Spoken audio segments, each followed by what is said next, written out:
नमस्कार भाइयों और बहनों। इस कहानी के सभी पात्र और घटनाएं काल्पनिक है। इसका किसी भी जीवित या मृत व्यक्ति से कोई भी संबंध नहीं है, और अगर इत्तेफाक से संबंध आता भी है तो वो एक संयोग समझे। तो चलिए कहानी शुरू करते हैं। मैं अपनी गरीबी से तंग आ चुकी थी। 15 साल की उम्र से मैं अमीर लोगों के घरों में काम कर करके अब मैं थक चुकी थी। अब तो मेरी उम्र 40 साल हो गई थी और मेरी बेटियां भी जवान हो गई थी। मैं हर समय यही सोचती कि क्या उनकी किस्मत भी मेरी तरह होगी।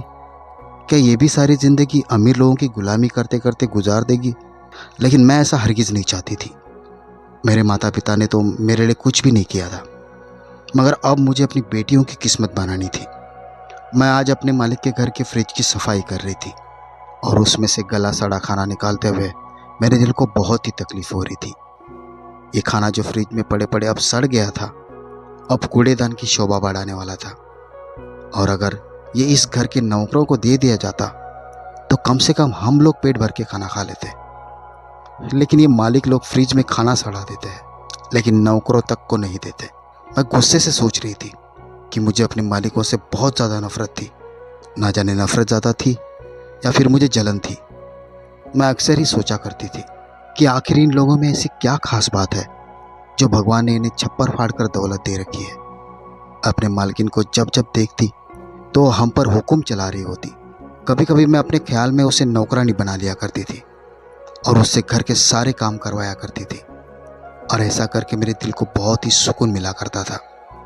मेरी ये इच्छा होती कि काश मेरी शादी राजेश जैसे निकम्मे इंसान के साथ ना हुई होती। काश मेरी शादी बंगले के मालिक से हो जाती, तो आज मैं और मेरी बेटियां भी इस घर की मालकिन होती।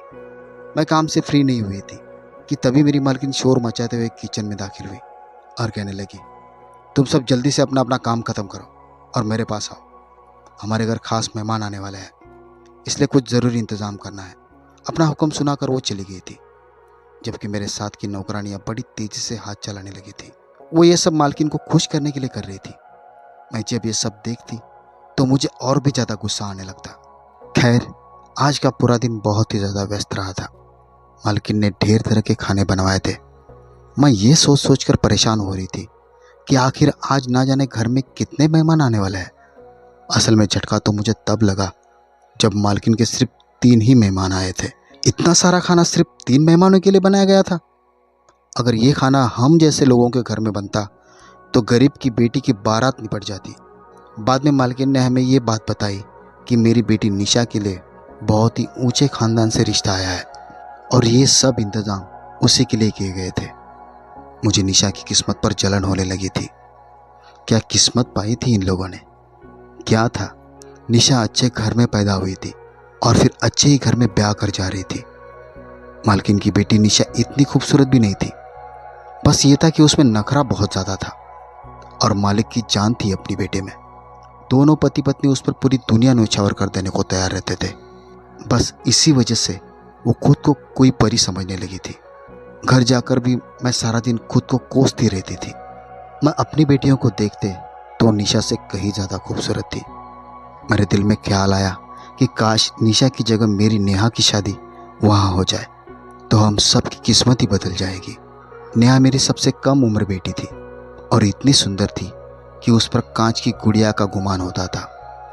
मेरी 3 बेटियां थी और नेहा सबसे छोटी थी। मैंने दिल ही दिल में एक इरादा बना लिया और भगवान से प्रार्थना करने लगी कि मैं अपने इस इरादे में कामयाब हो जाऊं। मैं सुबह जब काम पर गई तो पता चला परसों निशा की शादी है, मगर लड़की को अपने माता पिता के घर में ही सब कुछ मिल जाए, फिर उसने शादी करके ससुराल जाकर करना ही क्या है। खैर, मैं निशा के कमरे में गई। मैं बोली, मैडम जी, मेरी छोटी बेटी की बड़ी इच्छा है कि वो आपकी शादी में आए। आप तो जानती है हम गरीब लोग हैं, हमारा खान पान बहुत ही मुश्किल से होता है, फिर हम कपड़े वगैरह का तो सोच भी नहीं सकते। हो सके तो आप अपना कोई पुराना सूट निकाल कर मेरी बेटी को दे दें। निशा हमेशा मेरी बेटियों के लिए कपड़े दे दिया करती थी। आज भी वो उठी और अपने अलमारी से बहुत सारे सूट निकाल कर मुझे दे दिए। बोली कि तुम्हारी बेटी को ये ड्रेस बहुत ही पसंद आएगी, उससे कहना कि इन्हीं में से कोई एक ड्रेस पहनकर मेरी शादी में आ जाए। मैंने निशा को आशीर्वाद दिया और उठ खड़ी हुई। मैं ये भी जानती थी कि इन अमीर लोगों को किसी तरह के आशीर्वाद की ज़रूरत नहीं होती, मगर फिर भी उन्हें आशीर्वाद का बड़ा लालच होता है। वो चाहते हैं कि हर कोई झोलियाँ उठा उठा कर उनको दुआएं दे।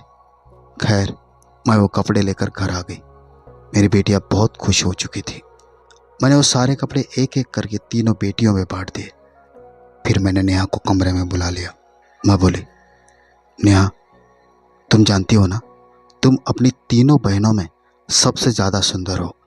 वो मुस्कुरा कर बोली कि मम्मी, मैं जानती हूँ, सब कहते हैं जब तुम अपनी नीली आंखें मटका कर देखती हो तो और भी ज़्यादा सुंदर लगती हो। मैं बोली, नेहा, परसों मैं तुम्हें अपने मालिक के घर लेकर जाऊंगी। तुमने छोटे छोटे कपड़े पहनने हैं, जैसे ऊंचे ऊंचे घरों की लड़कियां पहनती है, और खुद को किसी हीरोइन की तरह तैयार करना है। वहाँ पर सब बहुत अमीर अमीर लोग आएंगे। तुम्हें किसी लड़के को अपनी तरफ आकर्षित करना है ताकि तुम्हारी शादी भी अमीर लोगों में हो जाए, और फिर हमारे दिन बदल जाएंगे। मेरी बात पर बहुत ज़ोर से हंसी और बोली, मम्मी, ये तो सब मेरे बाएं हाथ का खेल है। आप नहीं जानती मैं क्या चीज़ हूँ। मैंने उसे आशीर्वाद दिया और मुस्कुराती हुई कमरे से बाहर निकल आई थी। अब तो उठते बैठते मैं भगवान से यही प्रार्थना करती कि हे भगवान, मेरी नेहा का जोड़ा अमीर घर में लिख दे, मेरी बेटी को रातों रात अमीर बना दे। समय समय पर मैं अपनी बेटी को ट्रेनिंग भी देती थी कि कब कहाँ पर क्या बात करनी है और कैसे रहना है। जब शादी का दिन आया तो उसी मोहल्ले के ब्यूटी पार्लर से तैयार करवाकर मैं नेहा को शादी में लेकर चली गई। मालिक के घर में ज़्यादा मेहमान नहीं आए थे।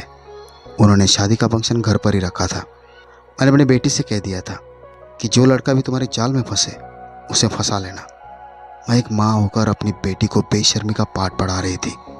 ना जाने मुझे क्या हो गया था। मैं पैसे के लालच में इस कदर अंधी हो चुकी थी कि मुझे अच्छा और बुरा कुछ भी समझ नहीं आ रहा था। जब मालिक और मालकिन सामने आए तो मैंने नेहा से कहा, मालकिन के पैर छूकर आशीर्वाद लो, खुशी का मौका है, वो तुम्हें शगुन ज़रूर देगी। नेहा ने बहुत ही तमीज़ के साथ मालकिन को नमस्ते किया। मालकिन तो मेरी बेटी को एक नज़र देखकर आगे बढ़ गई थी। उसने उसकी नमस्ते का जवाब देना भी गवारा नहीं किया था। मालिक ने मेरी बेटी को बड़ी गहरी निगाहों से देखा। वो बोले, क्या नाम है इसका? मैं बोली, नेहा नाम है इसका। मालिक बोले, नेहा, तुम जाकर फंक्शन देखो, मुझे तुम्हारी माँ से कोई बात करनी है। उन्होंने भी मेरी बेटी के हाथ पर 1 रुपया भी नहीं रखा था, जबकि मेरी बेटी बहुत ही फैंसी ड्रेस पहनकर तैयार हुई थी। उसका आधे से ज़्यादा शरीर दिखाई दे रहा था। इस समय वो किसी हीरोइन से कम नहीं लग रही थी। नेहा ने मुझे इशारा किया और चली गई। मैं भी आगे बढ़ने लगी तो मालिक बोले, मेरी बात सुनो। मैं उनकी तरफ देखने लगी। वो बोले कि क्या उम्र है तुम्हारी बेटी की? मैंने उन्हें नेहा की उम्र बताई कि नेहा अभी सिर्फ 17 साल की हुई है। तो वो कुछ परेशान से नजर आने लगे।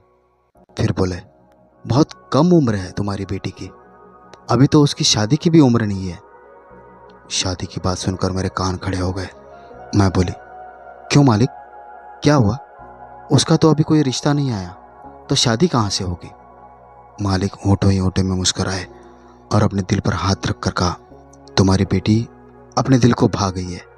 सच में तुम्हारी बेटी बहुत सुंदर है। मैं उससे शादी करना चाहता हूँ। बोलो, अपनी बेटी का हाथ दोगी मेरे हाथ में? मैं एकदम से हक्का बक्का रह गई। मैं बोली, मालिक, आप तो उम्र में उससे बहुत बड़े हैं। वो मुस्कुराकर कहने लगे कि हाँ, उम्र में बहुत बड़ा हूँ, मगर मेरा दिल तो अभी भी जवान है। अगर तुम अपनी बेटी की शादी मेरे साथ कर दो तो मैं अपनी आधी जायदाद तुम्हारी बेटी के नाम लिखने को तैयार हूँ। मालिक के मुंह से यह बात सुनते ही मेरी आंखें चमक उठी थी। मैं बोली, साहब जी, आप जैसा कहेंगे वैसा ही होगा। अगर आप कहे तो मैं आज ही अपनी बेटी की शादी आपसे करवा दूंगी।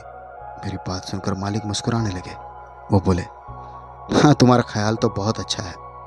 ऐसा करो, अपनी बेटी को तैयार करो। मैं बोली, मालिक, आज तो आपकी बेटी की शादी है, अगर मालकिन को पता चल गया तो हंगामा खड़ा कर देगी। मेरी बात सुनकर मालिक हंसते हुए कहने लगे, मेरी पत्नी मेरे फैसले पर उफ तक नहीं करती। मैंने सिर हिला दिया और आगे बढ़ गई। मुझे इन अमीर लोगों की कोई भी बात समझ नहीं आती थी। हालांकि उनके झूठे बर्तन धोते धोते सारी जिंदगी गुजर गई थी। खैर, मैं जल्दी से नेहा के पास गई और बोली, इधर आकर मेरी बात सुनो। मैंने आंखों ही आंखों में उसे इशारा किया और वो मेरे साथ चल पड़ी। मैं उसे एक कोने में ले गई और बोली, हम यहाँ जिस मकसद के लिए आए थे वो पूरा हो चुका है। मेरी बेटी का मुंह खुला का खुला रह गया।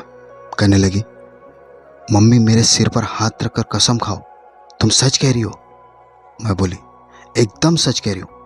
वो बोली, मम्मी बताओ कौन सा लड़का मेरे लिए पसंद किया है?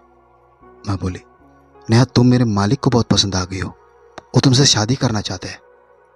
वो हैरान होकर बोली, मम्मी आप चाहती है मैं उस बूढ़े से शादी कर लूँ? ये तो बहुत ही घाटे का सौदा है, मुझे बिल्कुल भी मंजूर नहीं है। मैं बोली, मेरी बात समझने की कोशिश करो। अगर तुम्हारी शादी किसी लड़के से होती तो सारी जायदाद तुम तक आते आते सालों लग जाएंगे।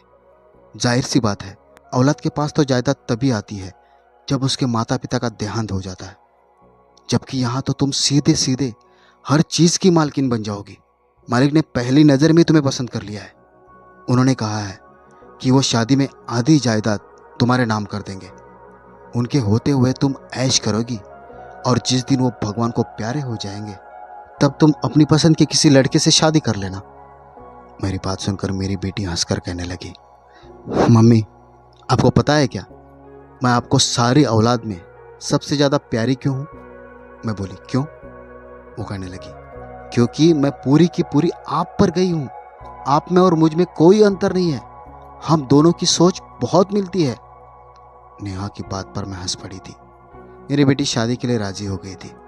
मैं बोली, नेहा अमीर होकर हमें भूल मत जाना, हमारा हिस्सा भी हमारे लिए तैयार रखना। वो कहने लगी, मम्मी आप इस बात की बिल्कुल भी चिंता मत करें। शादी के दूसरे ही दिन मैं आपको, अपनी बहनों को इस बंगले में बुला लूंगी।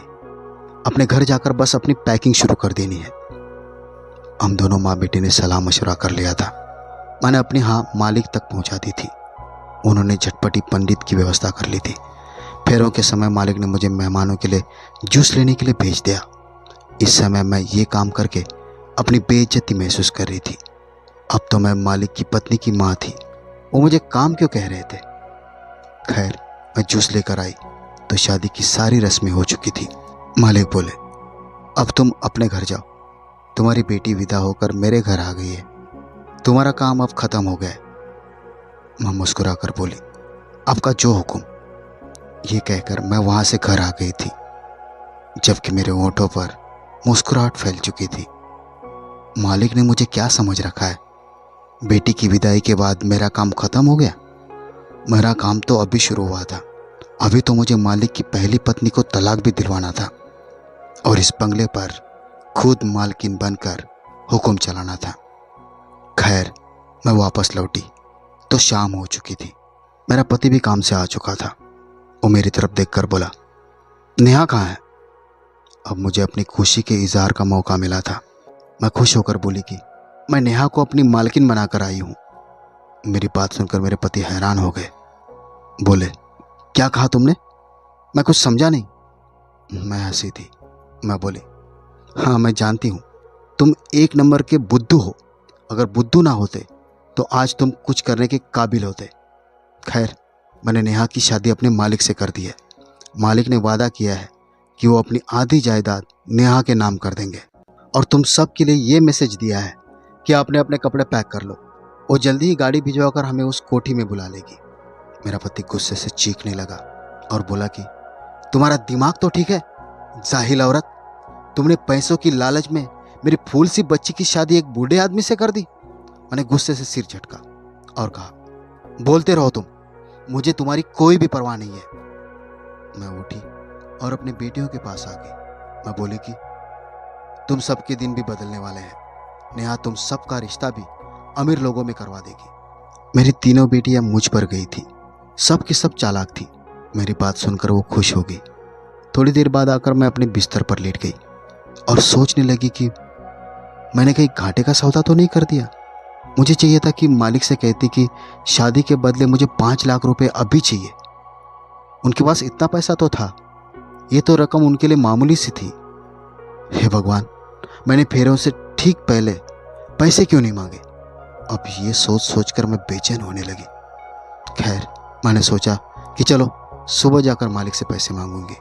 सारी रात मुझे सुहाने सपने आते रहे। मगर मुझे क्या पता था कि अब मेरी किस्मत पलटने वाली थी।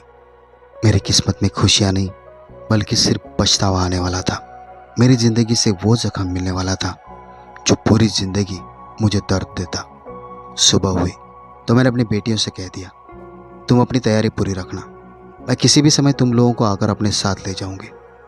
मैंने रास्ते से उधार नाश्ता लिया और कोठी की तरफ बढ़ गई। आज मेरे नखरे और चाल डाल देखकर सब नौकर हैरान हो रहे थे। जैसे ही मैं हवेली में दाखिल हुई तो मुझे साफ सूंघ गया, क्योंकि वहां तो मैं हक्का बक्का से खड़ी रह गई थी। नाश्ते की थैली मेरे हाथ से छूटकर नीचे जा गिरी थी। मैं थर थर कांपने लगी थी। मेरे समझ में कुछ नहीं आ रहा था, इसलिए मैं दीवानों की तरह वहां से भाग आई। मैं सड़क पर बैठकर फूट फूट कर रोने लगी। मेरे लालच ने मुझे डुबो दिया था। मुझे वो दिन याद आने लगा जब मैं जवान और सुंदर थी। तब मेरी माँ भी अमीर लोगों के घरों में काम किया करती थी। मुझे मालकिन ने अपनी बहू बनाना चाहा था। हुआ कुछ नहीं था, मालिक के घर औलाद नहीं थी। उन्होंने पहले भी तो शादियां कर रखी थी, मगर वो औलाद की खुशी से दूर ही थे। इसलिए उनकी माँ ने चाहा था कि मेरी शादी उनसे कर दी जाए, मगर मेरी माँ ने अपनी मालकिन को इनकार कर दिया था। कहने लगी, पहले से शादीशुदा मर्द को अपनी बेटी नहीं दूंगी। जब मुझे इस बात का पता चला तो मैंने बहुत बवाल मचाया था।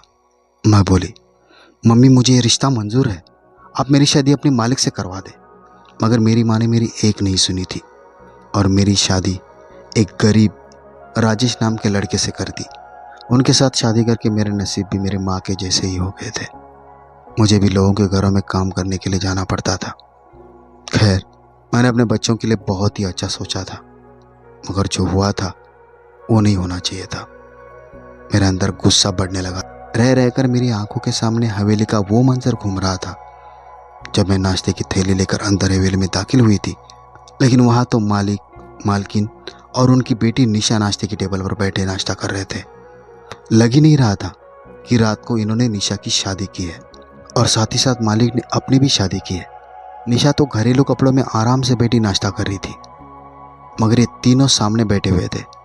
तो फिर मेरी बेटी कहाँ चली गई? मुझे किसी अनहोनी का एहसास हुआ था। मैं बेचैन हो उठी थी और इसलिए भागती हुई बाहर आ गई थी। मैं एक बार फिर से हवेली चली गई। इस बार मुझे मालिक सामने ही मिल गए। मैंने गुस्से से उनका गिरेबान पकड़ लिया। वो बोले, क्या बात है, तुम अपने होश में तो हो? जानती हो क्या कर रही हो? मैं चीख कर बोली, अगर आपकी बेटी इस घर में मौजूद है तो फिर मेरी बेटी कहाँ चली गई है? मालिक ने एक झटके से अपना गिरेबान मुझसे छुड़ाया। उनके चेहरे पर मुस्कुराहट फैल गई।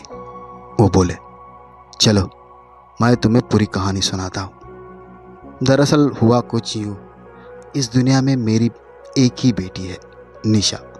मुझे उससे बहुत ही मोहब्बत है, इतनी मोहब्बत कि मैं शब्दों में बता नहीं सकता। वो किसी और लड़के को पसंद करती थी, उससे शादी भी करना चाहती थी। मैं भी शादी पर तैयार था, मगर फिर एक बहुत बड़ी समस्या हो गई। मैंने पिछले 10 साल से जितना भी माल गैर कानूनी तरीके से जमा किया था वो कानून की नज़र में आ गया था। मैं चाहता था कानून अपनी आंखें बंद कर ले, इसलिए मुझे अपनी इकलौती बेटी की कुर्बानी देनी पड़ी थी। मैंने बहुत बड़े अफसर से अपनी बेटी की शादी तय करके उस अफसर का मुंह बंद करवा दिया। वो उम्र में मुझसे भी 10 साल बड़ा था, लेकिन मैं मजबूर था। क्या करता, अपनी मेहनत की कमाई यूँ बर्बाद होते नहीं देख सकता था। इसलिए मजबूरी में मैंने अपनी बेटी का सौदा कर दिया और उस 50 साल के बुड्ढे से अपनी बेटी का रिश्ता तय कर दिया। शादी के दिन मेरी बेटी मेरे गले लगकर फूट फूट कर रो रही थी। वो बोली, पापा आप मेरे साथ इतना बड़ा जुल्म ना करें। अगर आपने अपना फैसला वापस ना लिया तो मैं अपने ससुराल जाते ही खुद को ख़त्म कर लूँगी। मैं बहुत बड़ी मुसीबत में फंस चुका था। अब मैं उस शादी से कैसे बच सकता था? मेरे पास और कोई रास्ता भी नहीं था। उस दिन तुम अपनी बेटी को लेकर हमारे घर आई थी। मैंने तुम्हारी नेहा को उस अफसर के सामने पेश किया। नेहा मेरी निशा से भी ज़्यादा सुंदर थी। अचानक से उस अफसर का दिल उस पर आ गया। मैंने तुम्हारी बेटी का हाथ मांगा तो तुम उम्र के फ़र्क को भूलकर पैसे के लिए राज़ी हो गई थी, और मैंने तुम्हारी बेटी की शादी उस बूढ़े अफसर से कर दी जहां मैं अपनी बेटी की शादी करने वाला था। अब मैं तुम्हें तुम्हारी बेटी का पता ठिकाना तो नहीं बता सकता, हाँ, मगर तुम्हें पैसे ज़रूर दे सकता हूँ जिसने तुम्हें इस काम के लिए मजबूर किया था। मालिक ने मेरे सामने 50 लाख रुपए का चेक काटकर मुझे थमा दिया। बोले, ये तुम्हारी बेटी की कीमत है। मैंने कांपते हाथों से वो चेक थाम लिया था। मैं इन बड़े लोगों के सामने नहीं लड़ सकती थी क्योंकि मैं मजबूर थी। मैं वो पैसे लेकर घर आ गई। मेरी बेटियां कहने लगी, मम्मी ये इतने सारे पैसे कहाँ से आए हैं? मैं बोली, ये तुम लोगों के लिए नेहा ने भेजे है। मेरा पति बोला, सच सच बताओ क्या हुआ है? मैंने रोते हुए सारी बात बता दी। मेरे पति ने अपना माथा पीट लिया। वो बोला, तुमने मेरी बेटी के साथ बहुत बड़ा जुल्म किया है। ना जाने वो कहाँ कहाँ जलील होती फिरेगी। मेरा पति बोला, तुम्हारे मालिक ने जिस आदमी के साथ हमारी बेटी की शादी की है वो अपनी किसी और बिजनेस डील के लिए हमारी बेटी को आगे पहुंचा देगा। अब उसकी किस्मत में सारी जिंदगी रुसवाई लिखी है। मैं फूट फूट कर रोने लगी। मैं बोली, तुम्हारे पास कोई रास्ता है क्या कि हम अपनी बेटी को कैसे वापस लाए? मेरा पति रोने लगा और बोला, मैं उन लोगों का मुकाबला नहीं कर सकता। आज इस हादसे को हुए पूरे 2 साल बीत गए हैं। मालिक के दिए हुए 50 लाख से हमारी ज़िंदगी बदल गई है। मेरी बेटी अब बहुत ऐशो आराम की ज़िंदगी जी रही है, मगर मुझे ये ऐशो आराम चुभता है। ऐसे लगता है जैसे कि नेहा के खून के बदले मिलने वाली रकम है। मुझे ये पैसा जहर लगता है। खुद को माँ कहते हुए भी शर्म आती है। एक ऐसी माँ जिसने अपनी ही बेटी का सौदा कर डाला। आज मुझे समझ आया कि मेरी माँ ने मेरी शादी एक अमीर आदमी से करने के बजाय एक गरीब आदमी से क्यों की थी, क्योंकि वो मुझे इज्जत की ज़िंदगी तो दे रहा था। मैं अपनी बाकी बेटियों की शादियाँ अपने जैसे लोगों में करने का सोच रही हूँ। जब भी नेहा याद आती है तो दिल खून के आंसू रोता है। पता नहीं मेरी फूल सी नाजुक बच्ची किन दरिंदों के बीच में फंसी हुई होगी। भगवान से प्रार्थना करती हूँ कि हे भगवान, तू मेरी फूल सी बच्ची को अपने पास बुला ले, क्योंकि वो तो इतनी नाजुक सी है, वो इतनी दरिंदगी नहीं सह पाएगी। इससे अच्छा तो तू उसे अपने पास बुला ले। तो भाइयों और बहनों, ये थी आज की कहानी। अगर आपको कहानी पसंद आई हो तो वीडियो को लाइक कीजिए, शेयर कीजिए और कमेंट भी कीजिए। और हाँ, सबसे ज़रूरी बात, अगर आपने अभी तक हमारे चैनल को सब्सक्राइब नहीं किया है तो प्लीज़ सब्सक्राइब करें। तो मिलते हैं अगले वीडियो में एक और नई कहानी के साथ। तब तक के लिए नमस्कार।